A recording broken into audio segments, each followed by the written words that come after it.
6h, 9h, France Bleu Picardie matin. Merci d'avoir choisi France Bleu Picardie pour démarrer votre journée. Il est 8h09, le coup d'envoi de la campagne des régionales. Le scrutin aura lieu les 20 et 27 juin prochains et les partis dévoilent leur programme et leurs candidats. On en parle avec la tête de liste du Rassemblement national dans les Hauts-de-France. Il répond à vos questions, Claudia Calmel. Bonjour Sébastien Chenu.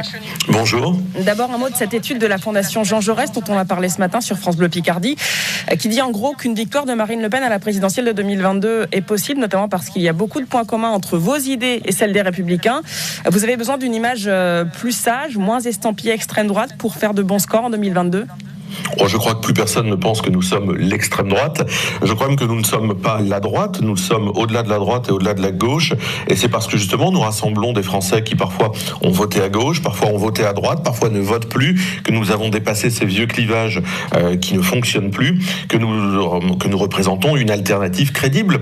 Oui, je pense que Marine Le Pen aujourd'hui est la seule dont les idées n'aient jamais été testées, utilisées, mises en œuvre en France, alors qu'il y a dans le pays une majorité de gens qui pensent désormais comme nous. Il y a quand même beaucoup de nombreux thèmes que vous avez en commun avec les Républicains, l'immigration, la sécurité.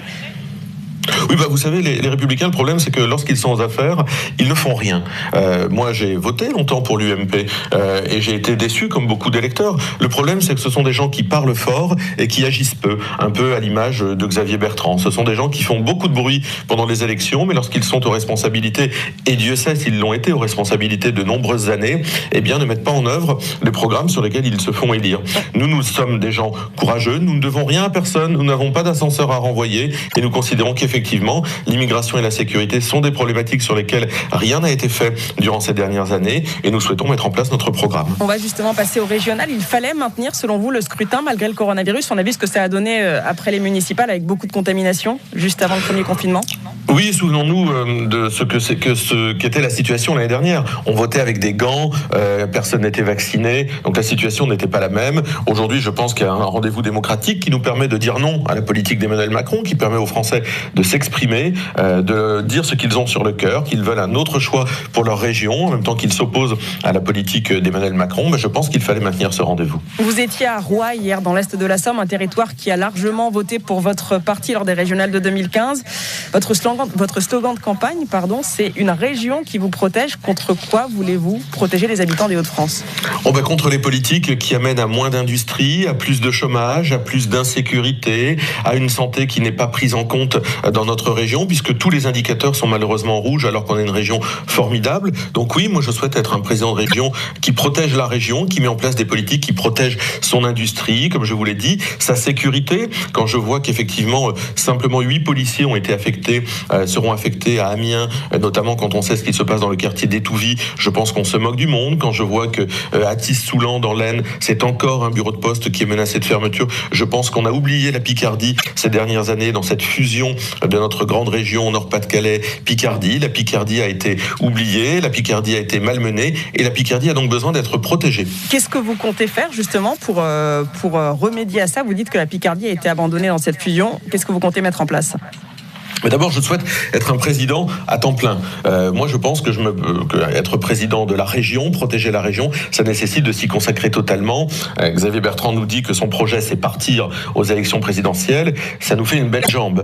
Notre région, je vous l'ai dit, tous les indicateurs sont au rouge. Moi, je souhaite par exemple que l'argent public et l'argent qui est investi, l'argent des habitants des Hauts-de-France bénéficie à l'emploi. Qu'on arrête de subventionner des entreprises qui délocalisent, des entreprises qui font perdre de l'emploi à notre région alors qu'elles touchent des subsides public. C'est la politique qui est menée depuis maintenant plusieurs années par Xavier Bertrand. Je souhaite qu'on arrête tout ça. Je souhaite qu'on arrête aussi de financer tout ce qui a un rapport de près ou de loin avec l'islamisme. Je souhaite qu'on arrête les éoliennes qui défigurent la Picardie. Qu'est-ce qu'on finance ? Eh bien écoutez, aujourd'hui encore à la région, puisqu'il y a une commission permanente, nous allons nous pencher sur le lycée Averroès de Lille, lycée privé musulman dont tous les journalistes et les observateurs ont déclaré qu'il avait un lien très fort avec l'islamisme, financé par le Qatar. Eh bien la région, présidée par Xavier Bertrand, a financé ce lycée pendant des années. On finance des radios communautaristes islamistes à Roubaix. La région finance une application e-halal. Bref, la région, comme à travers Xavier Bertrand, finance aussi tout plein d'autres associations de tout plein d'obédience, tout plein de confessions. Ça, non, pas de confession, justement. On ne finance pas ce qui est religieux dans une région. Mais surtout, l'islamisme n'est pas une religion, madame. L'islamisme, c'est une idéologie qu'il faut combattre. Xavier Bertrand a eu la main molle en ce qui concerne tout cela, probablement pour essayer d'obtenir des voix, mais il a laissé aussi défigurer les paysages de notre région, et la Picardie est bien placée pour le savoir, à travers l'implantation de 1500 mâts éoliens. Les gares ne sont pas sécurisées. Il y a beaucoup à faire, et pour cela, il faut être concentré sur cette région, concentré sur l'avenir de la région. C'est ce que je souhaite faire. Qu'est-ce que vous comptez faire contre l'éolien ? Vous avez raison, l'éolien, c'est un sujet important. Je le disais, 1500 mâts d'éolien.